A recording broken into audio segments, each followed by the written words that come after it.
സ്നേഹാദരണീയനായ Kripasanam general manager Sunny Paruthiyil, Kripasanam vice director Shri Thankachan Panakkal,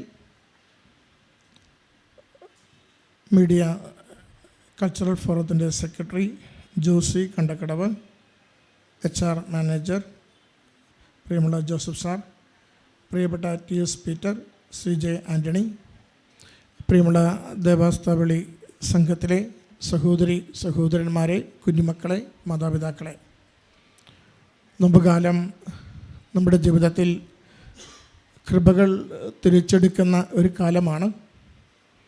ഒരുക്കത്തോടുകൂടി ക്രിസ്തുവിനെ സ്നേഹിക്കുന്ന ഒരു കാലമാണ്.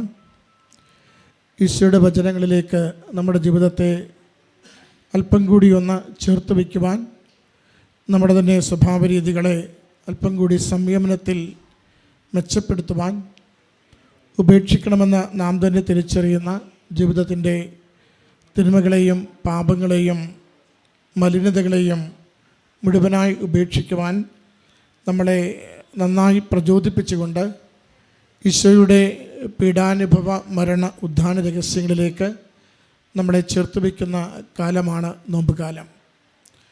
നമ്മളെല്ലാവരും നെറ്റിത്തടത്തിൽ ക്ഷാരം കൊണ്ട് കുരിശടയാളം വരച്ച് ഈശോയുടെ കുരിശിലാണ് നമ്മുടെ രക്ഷയെന്ന് നമ്മളോട് തന്നെ ആവർത്തിച്ച് പറഞ്ഞുകൊണ്ട് ഈ നോമ്പുകാലത്തിന് തുടക്കം കുറിച്ചിരിക്കുകയാണ്.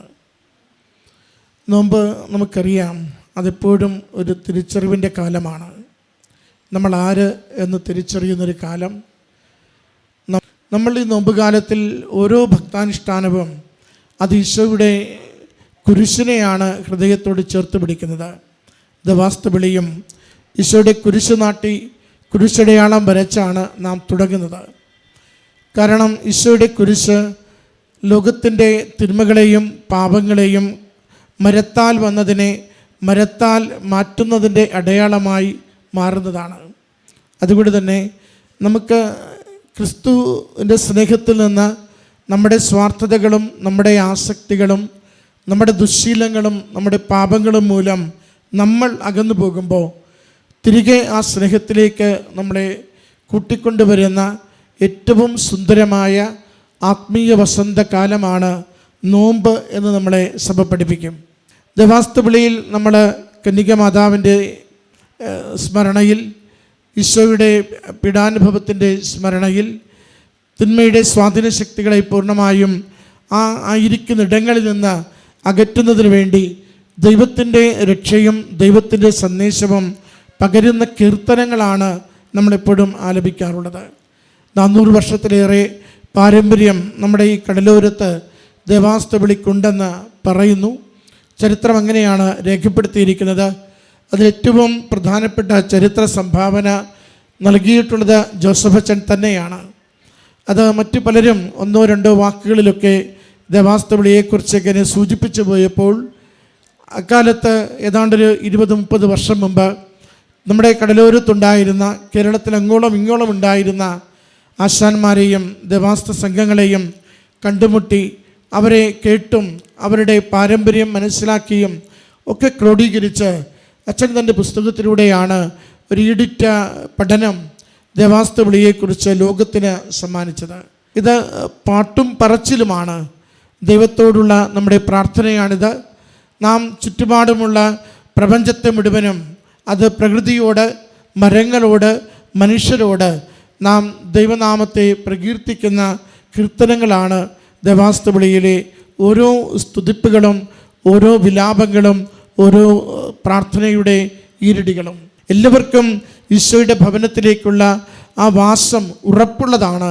പക്ഷേ അതിന് ഈശോ വെച്ചു നീട്ടുന്ന ജീവിതത്തിൽ ഈശോ ആഗ്രഹിക്കുന്ന ചില കാര്യങ്ങൾ കൃത്യതയോടുകൂടി ചെയ്യുവാൻ നമുക്ക് നല്ല മനസ്സുണ്ടാകണം എന്ന് മാത്രമേ ഉള്ളൂ. സ്വാർത്ഥതയിൽ നിന്ന് പതിയെ പതിയെ നമുക്ക് പിന്മാറാം.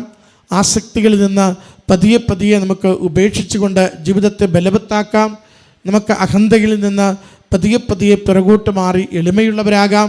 ഈശോ എത്ര കണ്ട് ദാസൻ്റെ രൂപത്തിൽ ശുശ്രൂഷകനായി എല്ലാവർക്കും എല്ലാമായി ആശീർവാദത്തിൻ്റെ, സ്നേഹത്തിൻ്റെ, സൗഹൃദത്തിൻ്റെ നല്ല സാക്ഷ്യമായി ലോകത്തിൽ ജീവിച്ചുവോ അതുപോലെ ജീവിക്കുവാൻ നമ്മളെ ഓരോരുത്തരെയും ഈ നാളുകളിൽ പ്രത്യേകമാവിധം സഹായിക്കണമേ എന്ന് പ്രാർത്ഥിക്കാം.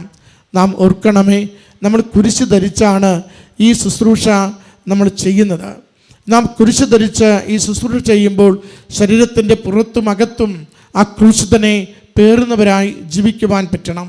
അതുകൊണ്ട് അവൻ്റെ പീഡാനുഭവത്തെക്കുറിച്ച് ലോകത്തോട് സ്വരമുയർത്തി രാത്രികാലത്ത് ആലപിക്കുമ്പോൾ നമ്മൾ പകൽ പോലെ വിളിച്ചു പറയുകയാണ്, അവൻ ഇന്നും ജീവിക്കുന്നു.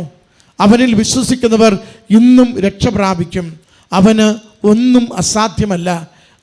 അവൻ ജീവിതത്തിൻ്റെ ഏതൊരു ക്ലേശകാലത്തിലും നിങ്ങൾ എന്തേൽപ്പിച്ചാലും അവനത് അനുഗ്രഹത്തിന്, സംരക്ഷണത്തിന്, സഹായത്തിന് കാരണമാക്കി തരും.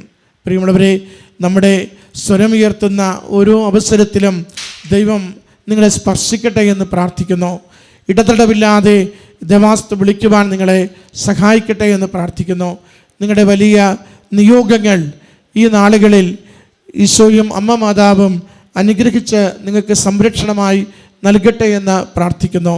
നിങ്ങൾ ത്യാഗത്തോടെ, നല്ല മനസ്സോടെ, കൃപാസനത്തോട് ചേർന്നുകൊണ്ട് ഈ നാളുകളിൽ ഈ ശുശ്രൂഷയുടെ ദൗത്യം ഓരോ ദേശത്തിലും ഗ്രാമത്തിലും നിർവഹിക്കുമ്പോൾ അതിൻ്റെ സദ്ഫലങ്ങൾ ദൈവത്തിൻ്റെ അനുഗ്രഹമായും കുടുംബത്തിൻ്റെ സമാധാനമായും നിങ്ങൾക്ക് അനുഭവിക്കുവാൻ അമ്മ കൃപാസനത്തിൽ പ്രത്യക്ഷപ്പെട്ട അമ്മ മാതാവും ഈശ്വതമ്പുരാനും നിങ്ങളെ സഹായിക്കട്ടെ എന്ന് പ്രാർത്ഥിച്ചുകൊണ്ട് ഈ വർഷത്തെ 2026 കൃപാസനം ദേവാസ്തുവിളി സംഘങ്ങളുടെ രാത്രിയാമ പ്രയാണം ഉദ്ഘാടനം ചെയ്തതായി അറിയിക്കുന്നു.